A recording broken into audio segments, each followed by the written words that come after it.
You calm my raging sea. You walk with me through fire and heal all my disease. I trust in you.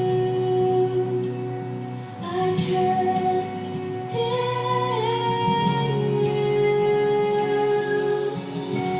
I believe you're my healer. I believe you are all I need.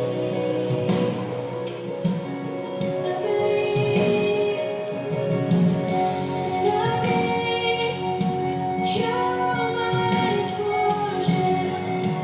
I believe you're more than enough for me. Jesus, you're all I need.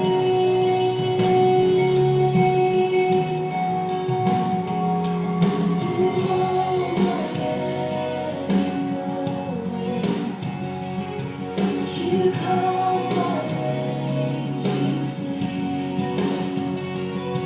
You walk with me through fire, heal all my disease. I trust in you, Lord. I trust in you.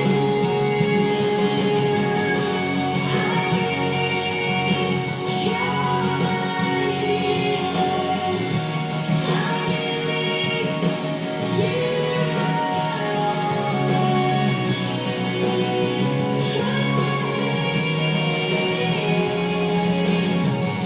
I believe you're my portion. I believe you're more than enough for me. Jesus, you're all I need. He grew up before him like a tender shoot, and like a root out of dry ground. He had no beauty or majesty to attract us to him, nothing in his appearance that we should desire him. He was despised and rejected by men, a man of sorrows and familiar with suffering, like one from whom men hide their faces. He was despised, and we esteemed him not. Surely he took up our infirmities and carried our sorrows. Yet we considered him stricken by God, smitten by him, and afflicted. But he was pierced for our transgressions. He was crushed for our iniquities.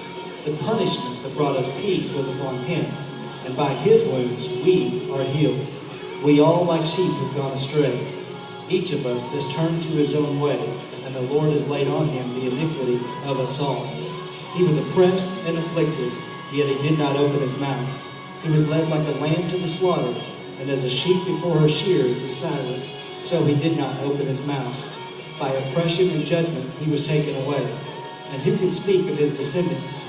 For he was cut off from the land of the living. For the transgression of my people he was stricken. He was assigned a grave with the wicked and with the rich in his death, though he had done no violence, nor was any deceit in his mouth. Yet it was the Lord's will to crush him and cause him to suffer. And though the Lord makes his life a guilt offering, he will see his offspring and prolong his days, and the will of the Lord will prosper in his hand. After the suffering of his soul, he will see the light of life and be satisfied. By his knowledge, my righteous servant will justify many, and he will bear their iniquities. Therefore I will give him a portion among the great, and he will divide the spoils with the strong, because he poured out his life unto death, and was numbered with the transgressors. For he bore the sin of many, and made intercession for the transgressors.